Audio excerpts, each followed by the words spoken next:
이강민의 잡지사 4월호 11번째 페이지. 이름에서부터 빛이 번쩍번쩍 나는 잡지사의 지식부자, 마흔부자, 일부자 박광일 선생님과 함께합니다. 어서 오세요. 안녕하세요. 박광일입니다. 네, 오늘 역사 시간에는 이제 또 돈 나갈 일 많은 가정의 달 5월이 다가오고 있기 때문에 조선의 부자에 대한 이야기를 이 개연성이 있는 거예요, 이게? 글쎄요. 모르겠는데 어쨌든 조선의 부자 이야기를 해보도록 하겠습니다. 시작하기 전에 선생님은 부자이신가요? 그러니까 이 5월에 돈 많이 나갈 5월에 부자 얘기를 하는 것과 맞물려서 예. 나가야 될 글이 많은 글 빚이 많은 부자? 글 일감이 많은 부자. 그렇죠. 뭐 책을 쓰고 계신지? 아니요, 뭐 책도 쓰고 여기 이제 기고도 하고 그 다음에 또 여러저런 어떤 방송 원고 이런 것들도 작성을 해야 되니까 예. 거의 매일 그냥 앉아서 원고 쓰는데 늘 부족한 것 같습니다. 우리 구독자 여러분이 궁금해하는 경제적인 상황은? 경제적인 상황은 출연료가 올라가면 굉장히 좋아지지 않을까라고 생각을 하고 있습니다. 예, 그렇습니다. 저희가 좀 빨리 성장해서 좋은 가시라도 하나 해드려야죠, 나중에. 예, 그렇습니다. 자, 그러면 오늘도 구독자 부자, 조회수 부자를 꿈꾸며 출발해 보겠습니다.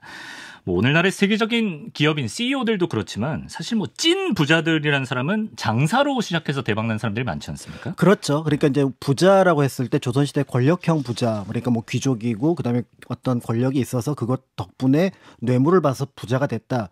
이런 사람들을 우리가 이제 뭐 부자로 다루는 것들은 큰 의미가 없을 것 같고요. 그렇죠. 예. 지금 말씀하셨던 것처럼 뭔가 수완을 발휘해서 그걸 바탕으로 다른 사람들이 갖지 못하는 부를 만들어 나간 사람, 이런 사람들을 꼽을 수 있고 그렇다면 아무래도 상인들을 꼽을 수 있을 것 같은데 그런데 특히 조선이라는 나라에서는 이 상인층이 워낙에 얇고 또 한편으로는 두각을 나타낸 사람이 거의 없습니다. 조선 유명한 뭐 상인 떠오르는 사람이 언뜻 없는 그렇습니다. 거예요? 그래서 이제 보통 산농공상이라고 해갖고 일단은 신분에서도 농민하고 같은 평민이긴 하지만 농민은 대접을 받았다면 이 그 공인보다 상인은 더 폄하를 받았거든요. 그 이유가 바로 뭐냐면 이문을 남기는 과정이 결국은 누군가를 속인다. 그러니까 우리는 그 유통 과정이 사실은 다른 면에서 어떻게 보면 부가가치를 만들어줘서 그렇죠. 예. 그 사람에게 이익을 준다라고 생각을 했는데 조선시대 상인이라 그러면은 그건 속이는 거야. 여기서 5냥 받던 걸 옮겨와서 10냥을 받으면 사과가 어떻게 10,000원이야? 그렇죠. 그러니까 예. 이런 방식의 사고 방식이니까 유교주의에 입각해서 일단 상인들이 비판을 받았고 그다음에 이제 국가의 정책이 조선은 농업으로 평민들을 어떻게 보면 그 직장에 안정시켜야 되는 나라였어요. 그런데 분명히 장사가 훨씬 더 이득을 많이 낼 수 있거든요. 여기에 대해서 조금만 높게 평가하면은 농민들이 빠져나갈 거다. 그걸 걱정했구나. 그렇죠. 그런 면에서 그렇다면 이제 두 번째 그러면 뭐 외국과 좀 장사를 하는 상인들은 국내 산업에는 영향을 끼치지 않으니까 괜찮을 것 같다라고 하는데 역시 외국과 교류를 안 했던 나라예요. 조선이? 그렇죠. 그러니까 뭐 우리가 알고 있는 것처럼 뭐 서양의 유럽에 막 그 상인들이 여기저기 다니면서 돈을 벌었다 이런 얘기가 조선에서는 거의 눈에 띄지 않습니다. 그러다 보니까 겨우겨우 눈에 띄는 사람이 조선 후기에 인삼, 홍삼. 우리 또 인삼의 역사 중국에서 막 교역하고 그랬잖아요. 그랬던 임상옥. 임상옥 상도에 나온 그렇죠. 그분. 그러니까 그 정도 이름만 이제 어떻게 보면은 좀 머리에 떠올릴 정도로 됐다. 이렇게 이제 볼 수가 있을 것 같은데요. 그런데 이제 임상옥은 이제 그 굉장히 어떻게 보면 한국 사람들에게 있어서는 이제 어떤 상인 또는 어떤 기업가의 표상으로 많이 알려져 있는데 드라마 때문에 아무래도. 그렇죠. 제가 보기에는 그게 원작 소설이 굉장히 잘 쓴 소설이고요. 최인호 씨가 썼던 상도라는 그다음에 그걸 바탕으로 해서 만든 드라마도 또 잘 만들었어요. 재밌었어요. 네, 그러다 보니까 이제 그 임상옥이라는 인물이 조금 널리 알려지게 되었는데 사실은 이제 소설이고 드라마니까 조금 과장되거나 예쁘게 만든 장면들이 많습니다. 그러니까 임상옥이라고 하는 인물이 그러니까 만상으로서 어떻게 보면은 큰 부자가 될 수 있었던 배경은 사실은 관건과의 어떤 결탁을 통해서 인삼무역에 대한 독점 이런 것들을 바탕으로 했을 것 같고요. 물론 이제 유명한 에피소드들 있죠. 그러니까 여기서 이제 조선 인삼을 낮추기 위해서 불매운동을 하니까 그럼 홍삼 갖다 놓고 태워버리니까 그러면 야, 저 사람들이 이 불매운동이 안 통하는구나 해서 오히려 홍삼 값을 올렸던 또 일정한 시기에 올라가면 이제 어떻게 보면 관료로서 활동을 하거든요. 그러면서 나의 욕심을 줄여야겠다 해서 물이 꽉 차버리면 물이 넘쳐버리는 개형배라고 하는 그런 어떤 잔을 이제 동네 사람들한테 나눠주면서 네. 욕심은 요만큼만 뭐 이렇게 했던 그런 얘기들이 있기는 하지만 전반적으로 우리가 알고 있는 상인의 일반적인 모습하고는 좀 차이가 있다. 그런 면에서 조선에서는 상인 말고 다른 쪽에서 그렇지만 부를 읽었던 사람들을 좀 찾아볼 수 있지 않을까 이런 생각을 해보게 됩니다. 오늘 소개해 주실 부자들은 상인은 아니군요. 그렇습니다. 그래서 상인은 아니지만 약간 이제 장사의 느낌도 나고요. 더불어서 이제 어떤 것들을 우리가 알고 있는 농업이 아닌 이제 그런 어떤 모습에서 부를 읽었던 사람 한 두 명 정도 하고 예. 결국은 부자가 되는 제일 좋은 방법은 야 너희가 부자야 아니야라고 하는 표현이 뭐냐면 니네 집이 천석군이야? 아 그때는 천석군 그래. 니네 집이 만석군이야? 만석군. 예. 이런 얘기를 하잖아요. 예. 우리 어렸을 때는 니네 아버지가 이병철이야? 뭐 이런 얘기를 관용어로 했었는데 쓰이죠. 예. 그렇게 얘기를 했었는데 이제 그런 어떤 표현의 천석군 만석군으로서 부를 근데 어느 순간 부가 됐다가 부자가 됐다가 사라지는 경우가 있는데 수백 년 동안 또 부를 이어왔다면 예. 거기서 뭔가 살펴볼 만한 부분이 있지 않을까 해서 이런 내용들을 중심으로 좀 준비를 했습니다. 기대가 됩니다. 요즘 애들은 뭐 그런 표현 없나? 궁금해지네. 예.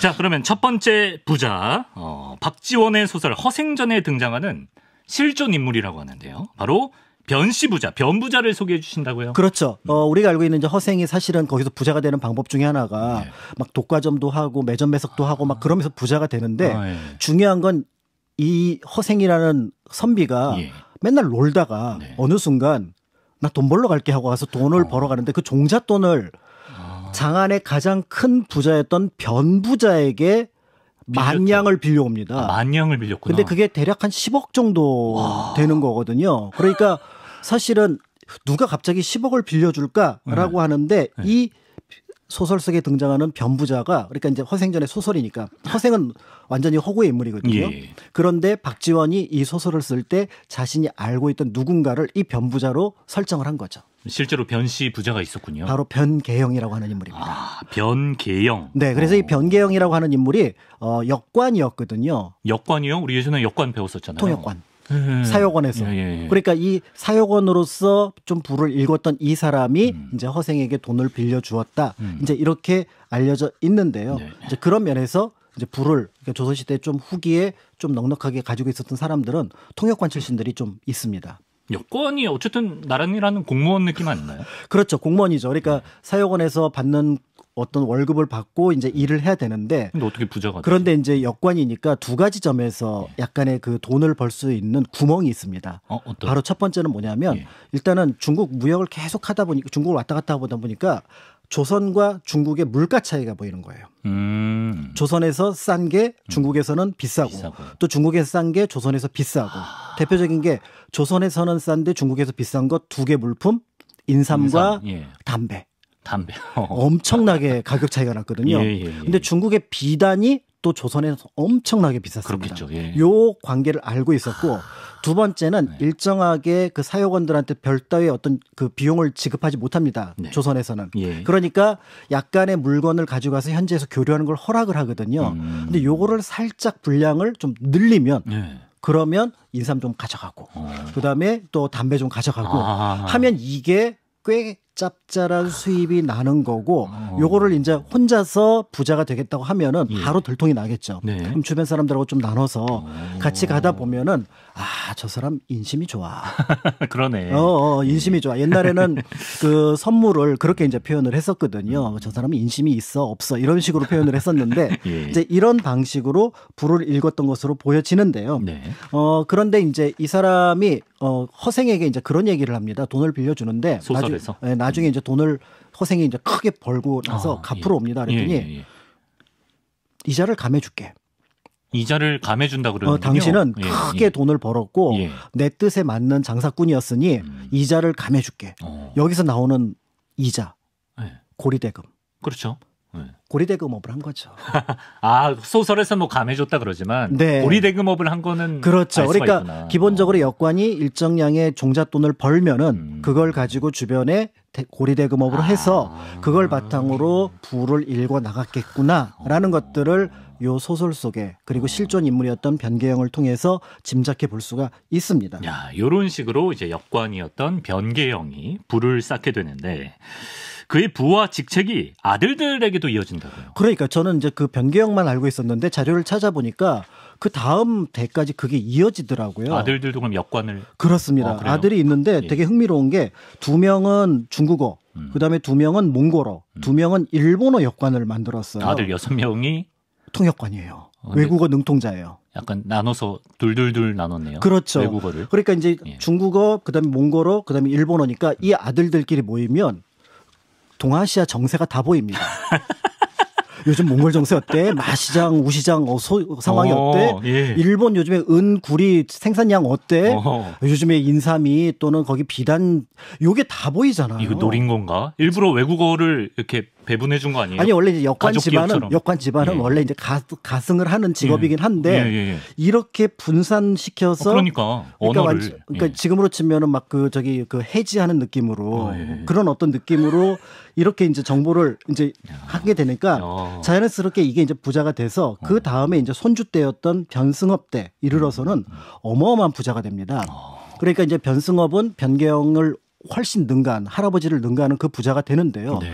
그런데 이제 변승업에 고민이 생깁니다. 어떤? 이 변씨 집안은 기본적으로 이제 돈이 생기고 또 고리되고 뭘 하지만 한편으로 그거를 유지하기 위해서는 권력층하고 좀 잘 지내야 되잖아요. 스케일이 커지면 좀 그렇게 되죠. 그렇게 되는 것 같아요. 그러니까 이제 서인 측하고 이제 주로 친하게 지냈는데 변승업은 자기의 부가 너무 크니까 요즘 왕이 변덕이 되게 심해.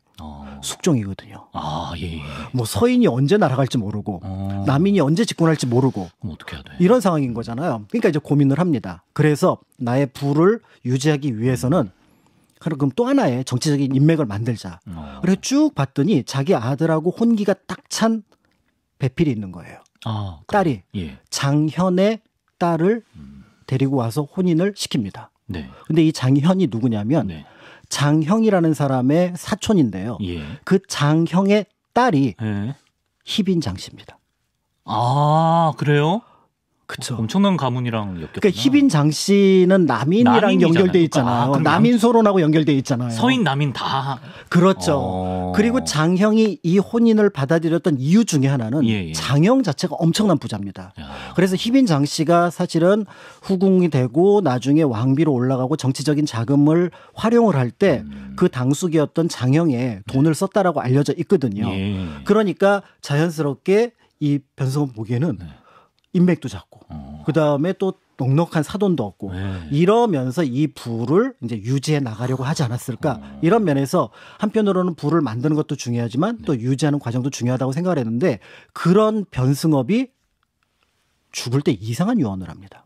유언을 남겨요. 어떤 이상? 네. 이상한 이제 유언? 되게 이제 그 몸이 이제 그 아파서 이제 그 아마 자신이 생각하기에 얼마 남지 않았다고 생각을 했던 것 같아요. 남은 생이 아들들이 막 달려옵니다.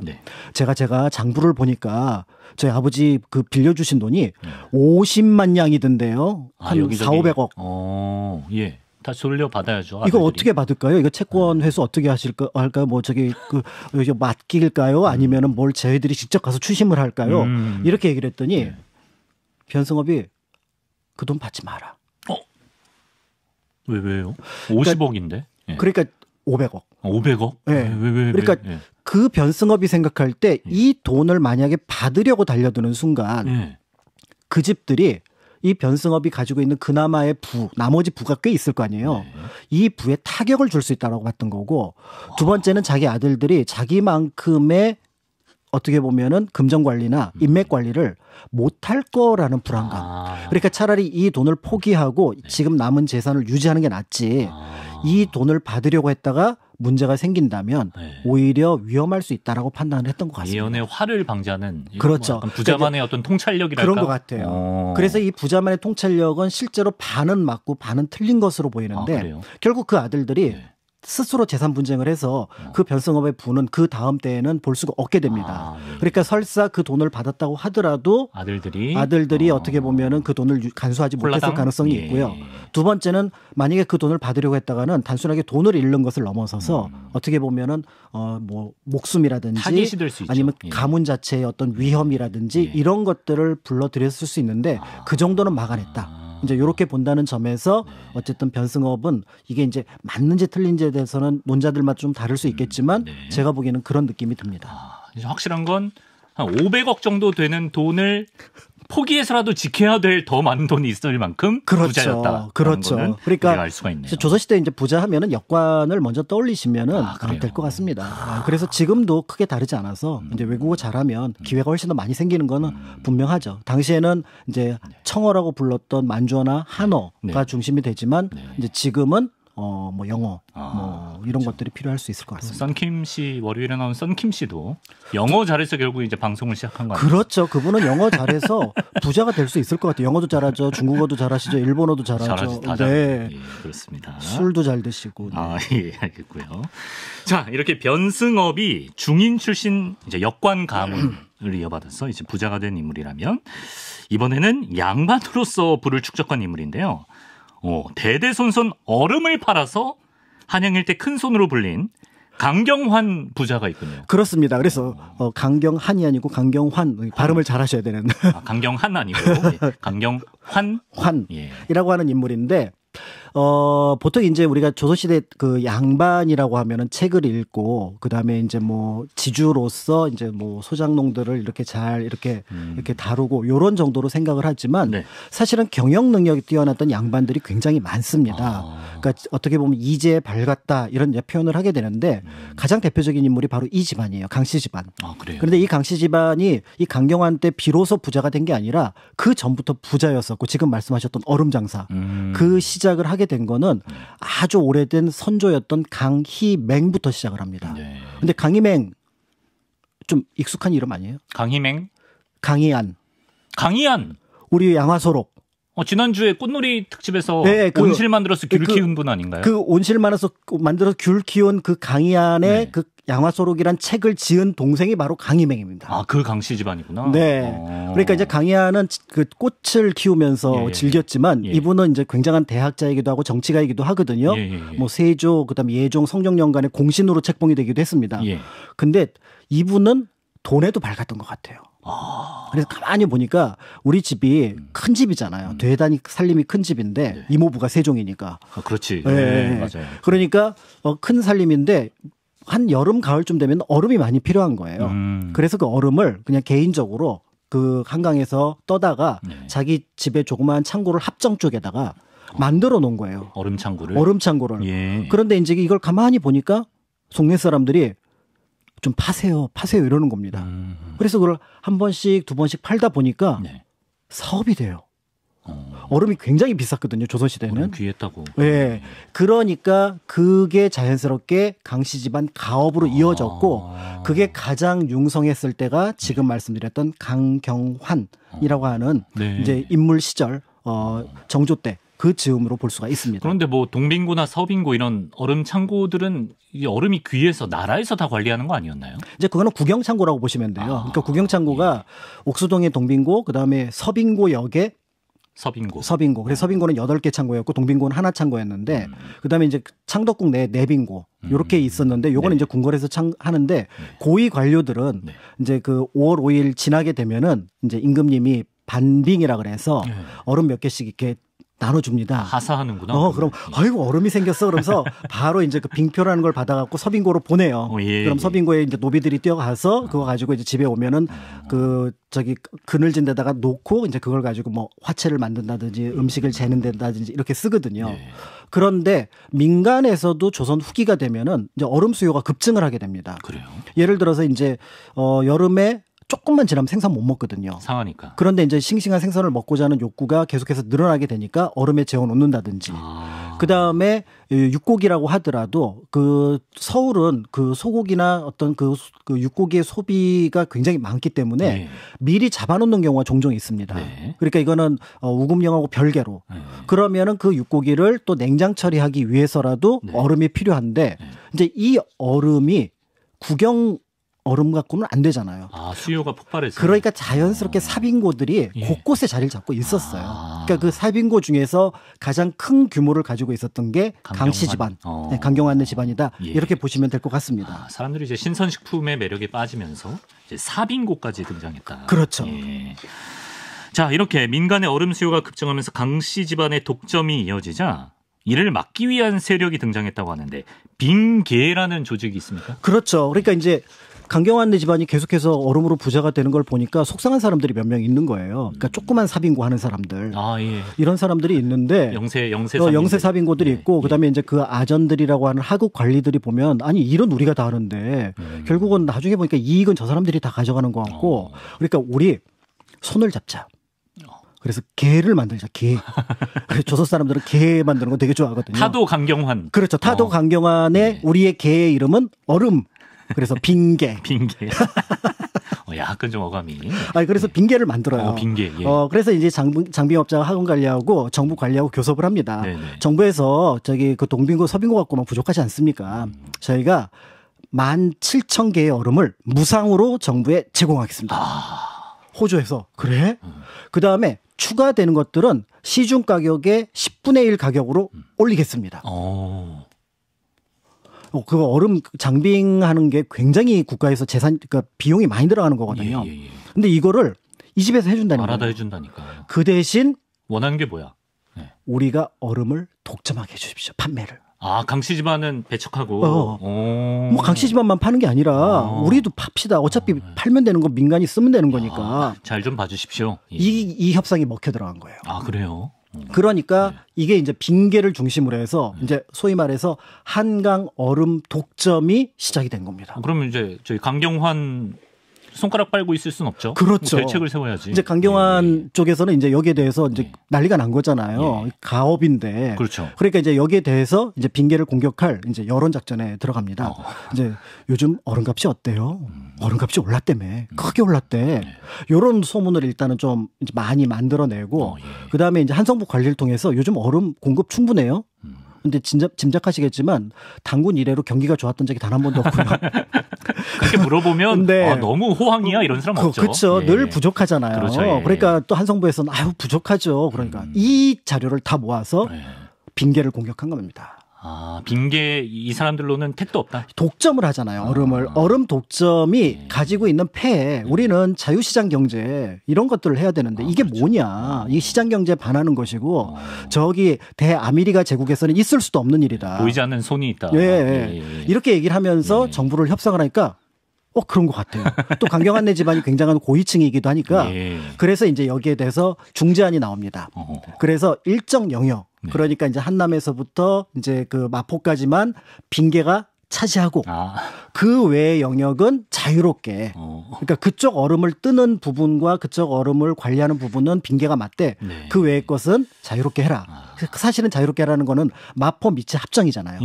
합정은 아까 강씨네 집안 규모의 경제를 이미 하는 어떤 빙고가 있는 데잖아요. 그러니까 자연스럽게 강씨 집안은 이쪽에서 이제 규모의 경제를 하게 되고 이러면 이제 짜증나는 건 누구예요? 빙계. 그래서 이제 둘이 사실은 이제 서로 그 상권을 놓고 충돌했다. 이런 기사들이 이제 종종 있는데요. 재밌다. 이제 그렇지만 이제 결국은 조금 더 조합보다는 힘이 강했던 이 강씨네 집안이 조금씩 침범하면서 조선 후기에는 그 구분이 거의 사라지게 되었다. 이렇게 알려지게 되었고 거꾸로 얘기하면은 강씨네 집은 재산을 상당 부분 다시 이제 그 어떤 회복했다. 부의 원천을 회복했다 이렇게 볼 수가 있을 것 같습니다. 강씨 집안 이분들이 진짜 대단한 게 강희한 그분은 이제 추위에 반해서 온실을 만들고 강경환 이분은 더위에 이제 반해서 그렇죠. 얼음을 만들고. 그러니까 조선시대 관리들 중에서 보통 우리가 그 무슨 뭐 붕당이라든지 이런 걸로만 평가를 하지만 실제로 실용에 굉장히 관심 많았던 관리들이 여럿 있거든요. 언젠가는 이제 부가 아니라 또 기술적인 측면에서라든지 이런 부분들을 살펴보면은 재밌는 부분들이 있습니다. 예, 그렇습니다. 시간이 많이 지났네. 이번에는 변부자, 강부자 말고 최부자를 만나러 경주로 가보겠습니다. 경주 최부자 가문이 이제 조선을 대표하는 부자 집안이라고 하는데 좀 소개를 해주실까요? 뭐 12대 400년 동안 부자했다. 그래서 우리나라 부자의 가장 대표적인 가문이고 만석군. 그러니까 이제 전형적인 어떻게 보면은 농사를 지어서 부자가 된 일반적인 양반의 모습을 보여주는 집안이기도 한데요. 여기서 이제 관점이 중요한 거는 이렇게 부자가 된 사람들은 많지만 이거를 400년 동안 그것도 12대 동안 이어온다? 그러면 이제 여기에 그 어떤 그 원천이 뭘까, 비결. 힘이 뭘까, 비결이 예. 뭘까 이런 것들을 궁금해하는데 네. 이제 그러면 이제 최부잣집에서 이제 안에 여러 가지 그러니까 가훈들이 있는데 가훈. 네, 가훈이 굉장히 많습니다. 그런데 우리 집의 부자가 된 비결을 굳이 얘기하라고 하신다면 이 육훈이 되지 않을까라고 해서 공개한 부분이 있습니다. 아, 육훈 6개의 가훈인 네. 것 같은데 제가 한번 읽어보겠습니다. 첫째, 과거를 보되 진사 이상의 벼슬은 하지 마라. 둘째, 만석 이상의 재산을 늘리지 마라. 셋째, 흉년기에는 땅을 사지 마라. 넷째, 과객을 후하게 대접하라. 다섯째, 주변 백리 안에 굶어 죽은 사람이 없게 하라. 여섯째, 시집 온 며느리들은 3년 동안 무명옷을 입게 하라. 뭔가 하지 말라는 게 많네요. 어느 정도의 그쵸. 좀 억제기처럼 그렇죠. 그러니까 선을 이제, 지켜라. 그러니까 이제 진사 이상 하지 말라는 얘기는 어떤 진사라는 게 조선 후기가 되면 양반의 증표가 되거든요. 기준이 되거든요. 예. 그러니까 이제 속과에만 합격을 하면은 굳이 대과 봐서 벼슬살이 할 필요 없다. 이제 요게 이제 여기에 포함이 되어 있어서 그러니까 가문의 어떤 경영에 조금 집중을 하라. 이런 의미가 여기에 이제 포함됐다고 볼 수가 있는데 예. 실제로 실제로 이제 최씨 가문이 재산을 만들어 나가는 과정은 일반적인 우리가 조선 후기 사회 경제사랑 비슷합니다. 그 최진립 장군의 그 아들 때에서 그 사돈 쪽에서 조금 넉넉한 집안이 혼례가 이루어지면서 그 재산을 종자 재산으로 삼게 되고요. 원래 장군이었던 최진립의 후손들이 그렇죠. 예. 그러면서 이제 자연스럽게 이제 그 종자 자금을 가지고 예. 이제 논을 개간한다든지 예. 그다음에 다른 집에서 쓰기 싫어하는 이양법.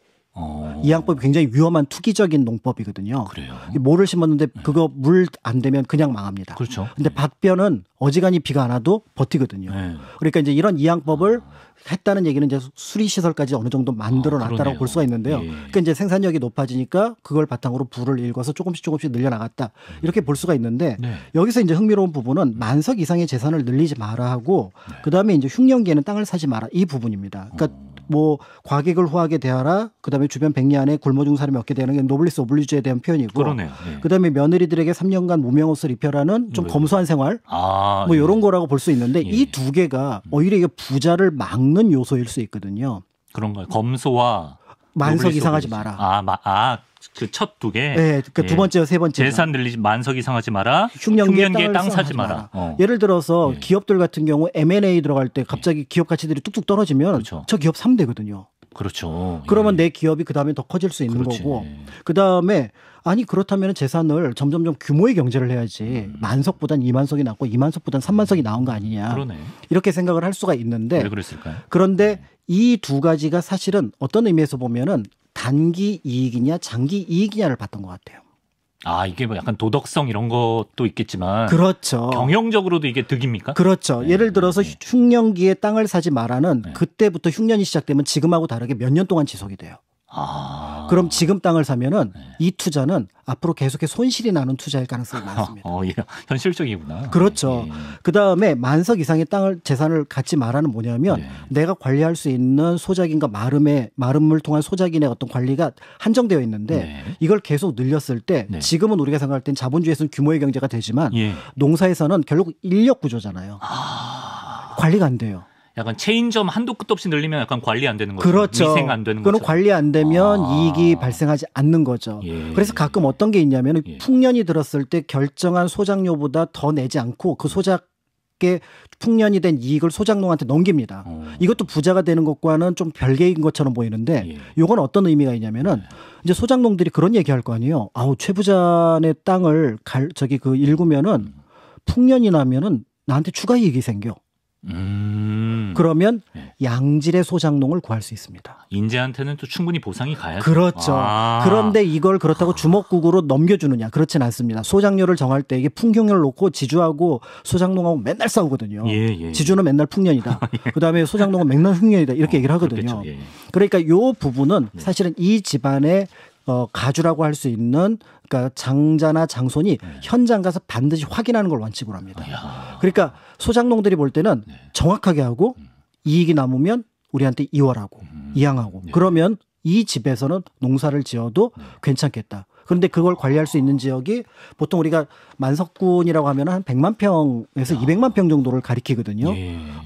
연간 그 매출로 본다면 한 50억 안팎 야. 근데 매출 이익까지 염두에 둔다면 그렇게까지 많이 남지는 않는 거고요. 아, 그래요? 예. 그러니까 이제 그런 면에서 본다고 한다 그러면 어쨌든 여기서는 갑자기 큰 부자가 돼서 한 대에 떵떵거리기보다는 이 부를 지속적으로 가져가는 장기 경영의 관점에서 길게 봤구나. 이 부를 봤던 것 같고 이제 그러다 보니까 그런 인식과 오블리스 노블리주와 또 부자란 어떤 존재가 되어야 된다는 고민했던 막내 예를 들어서 이제 마지막 부자라고 알려진 최준 선생 같은 경우는 최준 선생 자연스럽게 이제 독립운동에 투신을 하게 되면서 독립운동까지. 네. 그래서 이제 상당 부분의 자금을 당신이 알고 있었던 교남 교회 이런 곳을 통해서 안희재라는 분을 알게 되는데 이 안희재 호가 이제 백산이거든요. 이분하고 백산상회를 운영해서 이 여기서 만들어진 자금을 전부 다 독립자금으로 임시정부 쪽에 독립자금으로 보내고요.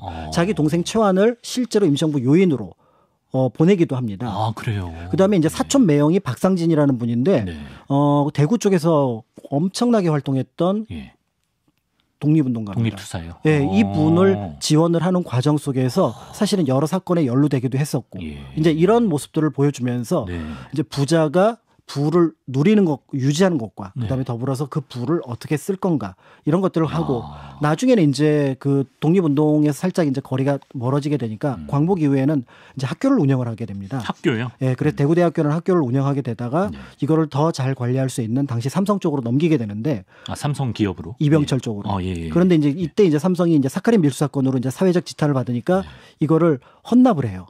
그걸 박정희 대통령한테 헌납을 하는데 기존에 있었던 청구대학교 합쳐져서 영남대가 됩니다. 아, 영남대학교가. 네, 그래서 실제로 지금 현재 경주 최부잣집의 관리자는 영남대학교예요. 아, 그렇구나. 이제 그런 어떤 내력이 있어서 그래서 이제 최부자라고 하는 분은 부자가 되는 방식, 부자가 되어서 유지되는 방식, 그리고 그 부를 어떻게 쓰는 것까지를 사람들한테 한 번 더 생각하게 해주는 그런 집안이라고 볼 수 있을 것 같습니다. 뭔가 우리 역사에서 약간 노블리스 오블리주의 좀 가장 가까운 부자 중 한 명이 아닐까. 그렇죠. 그리고 그걸 더 나아가서 재산을 가진 사람이 어떻게 사회에 공헌을 할 수 있을까 이런 부분을 잘 실현했던 분이라고 볼 수가 있을 것 같습니다. 가문의 경영 철학 이런 것도 느껴볼 수가 있었던 것 같습니다. 여기까지 조선의 부자들 그들의 삶에 대해서 알아봤습니다. 박광일 선생님 오늘도 말씀 고맙습니다. 감사합니다.